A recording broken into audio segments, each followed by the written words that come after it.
Right, transfers now, and a market that is really beginning to stir with the season's end on the horizon. Of course, don't forget, the first transfer window is going to open early and run between Sunday the 1st of June and Tuesday the 10th of June. Joining us now is our chief reporter, Kaveh Solhekol. I'm not quite sure what we're going to do for deadline day, maybe deadline day chapter 1 when that ends. There could be two deadline days. Absolutely, I think that's what we're going to do. But anyway, getting distracted. Let's start with Bruyne and Huijsen, because arguably he's very much a man in demand at the moment, isn't he? Definitely. I mean, he's got the world at his feet. He's had an incredible first season in the Premier League at Bournemouth. And basically, clubs are queuing up to try to sign him because he's got this release clause in his contract of around £50 million. Now, Premier League clubs are interested in signing him, include Chelsea, Arsenal, Liverpool, Newcastle. But he's also got big European clubs after him. Our colleagues at Sky Germany saying that Bayern Munich are looking for a new centre-back, and he's a player they're definitely interested in signing. And there's also potential interest from Real Madrid. Now, interestingly, I think if Real Madrid were to make a firm offer to sign him, he would choose to go to Real Madrid, but I think we're getting a little bit ahead of ourselves. We've got to wait until he's finished the season playing with Bournemouth, and then let's see if anybody does actually trigger that release clause. I think it's looking very likely that at least one club will. From Bournemouth to Real Madrid, that would be quite the story, wouldn't it? What's the latest on Manchester United? Because obviously they need a striker. And what's the situation there with Marcus Rashford and others? Well, I think United are looking at signing a number 9 and a number 10. We know that they're very interested in Matheus Cunha at Wolves. They're also very interested in Liam Delap at Ipswich Town. Now, the situation with Cunha is there have been some reports today in the Brazilian media that this is almost a done deal. Now, I don't think that is the case. We know he has a release clause in his contract of just under £65 million.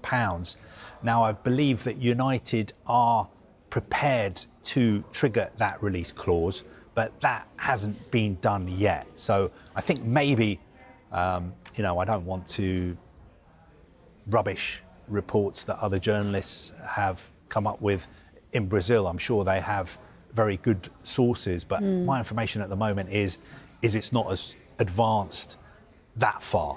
But it'd be no surprise if he ended up being a Manchester United player, because we know United want to sign him, and I also know for a fact that he wants to play for Manchester United if he leaves Wolves. I know United are not in particularly great form at the moment. They're level on points with Wolves in the Premier League, but he does see them still as one of the biggest clubs in the world. Liam Delap, I think he'll be a bit more complicated because he's got this release clause in his contract if Ipswich are relegated of £30 million. Lots of clubs interested in him as well. For instance, Chelsea seriously considering whether to try and trigger that release clause. He's one of their top targets.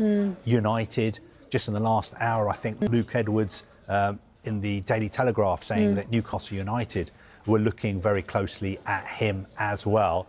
So I think in an ideal world, United would want to sign those two players as quickly as possible once the season has ended. But I think it will be a little bit more complicated with Delap than it would be with Cunha. And I mean, I know I mentioned Marcus Rashford, and you might not want to talk about it right now, but I was just saying, because yesterday we were saying that there's possibility that he could still stay at Manchester United, so that would kind of...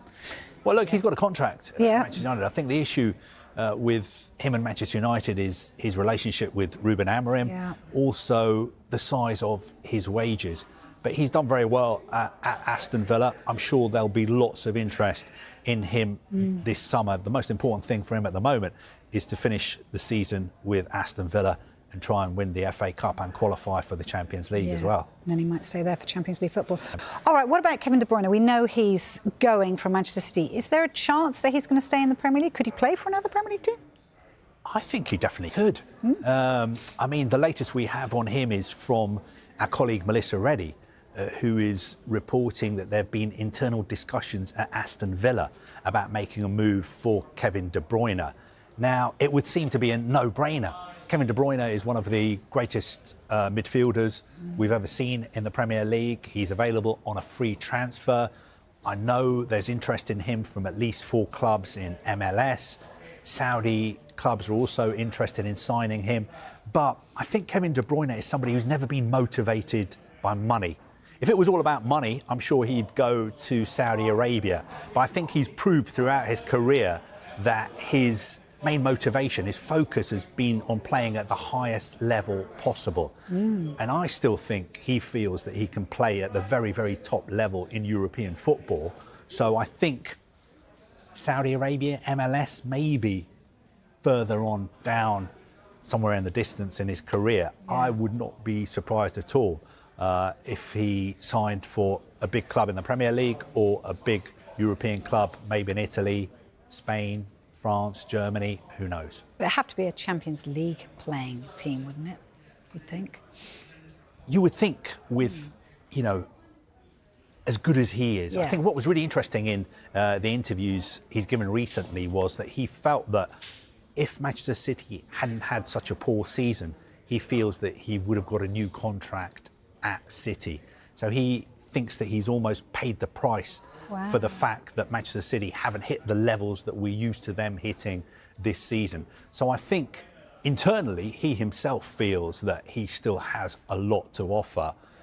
And why not? Champions League, I think he's certainly good enough to still be playing at that level.